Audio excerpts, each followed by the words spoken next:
Louisiana Beer Review, Samuel Adams Golden Pilsner, crisp and refreshing, lightly hopped. 32 bitterness units. That's about normal for a Pilsner. It's normal. 5% alcohol, also normal ABV. This was introduced in 2001. But we never saw it around here. This showed up in a different town from where I am. My friend David got the 24-pack variety pack, and we traded, and I got this. So we did a dual review, and I really liked it. It's certified kosher, and it's an independent craft brewery. They have a number of brewing locations. It's got a good date. Comes in cans, bottles, and on draft, depending, like probably mostly in New England. Alright. They don't have it listed on the website anymore. The variety pack is finished, so they took this down.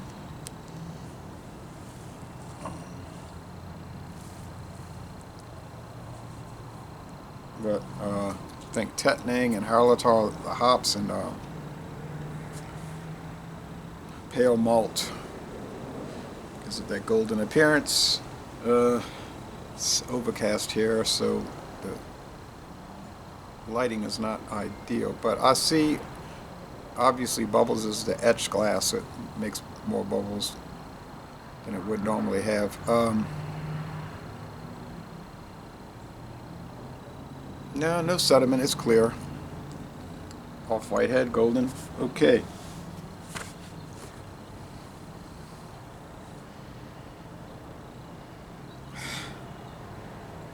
Yeah, rich bread.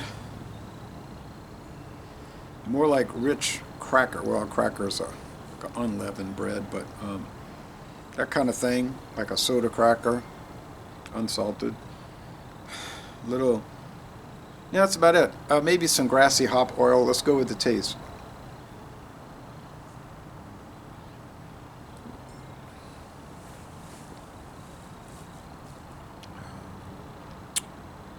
Medium body, dry finish.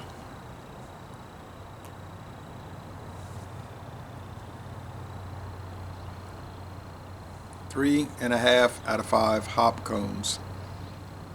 It's mild bitterness, but it's pretty bitter. I mean, I think some people might be turned off by it, but I love it. You know, it's like a savory bitterness.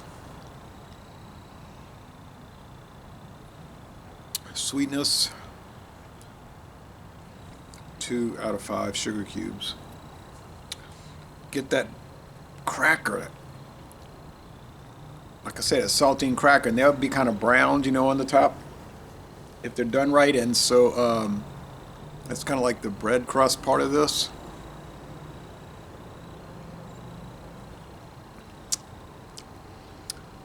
Get that noble hop bitterness, even an oily hop oil bitterness. And if you ever, I went to a brewery in New York State once, and I smelled hops in a bowl, and they smelled like this.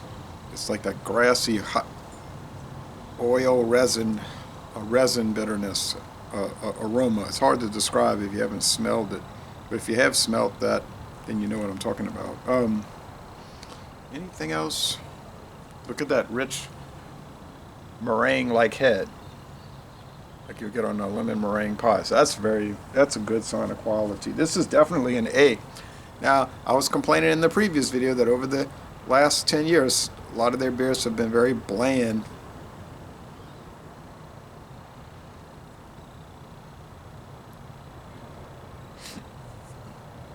But they brought back the Old Fezziwig, which is certainly nowhere near bland.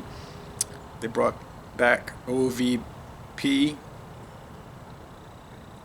Oaked Vanilla Porter. Excuse me, another great beer, a winner. And now they brought back another tasty classic, which I didn't get to try the first go around, or even the second. It's making me burp. And I did not drink much of it.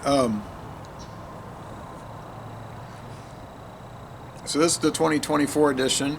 They haven't changed anything to my knowledge, just maybe years before they come back with it.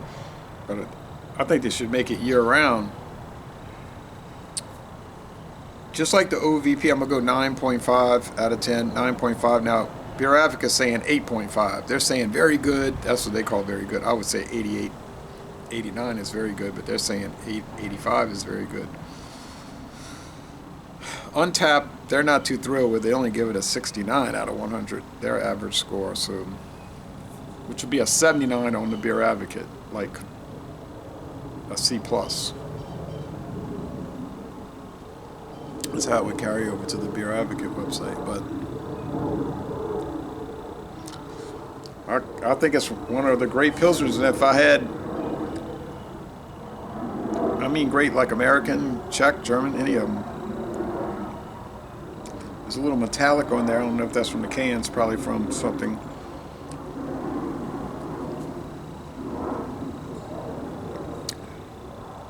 Sometimes the hops will give it that kind of flavor, believe it or not. Get that with a lot of Czech Pilsner. If I had enough of these, and if I ever saw a six-pack, I'd buy it for sure. But I would put it in taste challenges, like against the very commonly found, not common, commonly found Werner's Gruner that has an exclusive contract with Aldi for the U.S. market. That's a great one. And I can get Koenig at Mathern's, Koenig Pilsner. And I think that's another really good one. Sometimes they'll sell Warsteiner. That, to me, that one's a little lower. It's not quite as good. Some of the Warsteiner beers I found kind of have a little off flavor, like the Premium Verum. That was, they call it the Pilsner now. And then the Dunkel, a little less off. The Oktoberfest, which we get sometimes for that season of the year. Usually we don't get it. I know there's some other ones that Warsteiner makes. We really only get the, unless you find a variety pack, and they have that other one, that Warsteiner Gold, Brewer's Gold. But we mainly get the Pilsner, Premium Verum, and which is what it used to be called, in the Dunkel.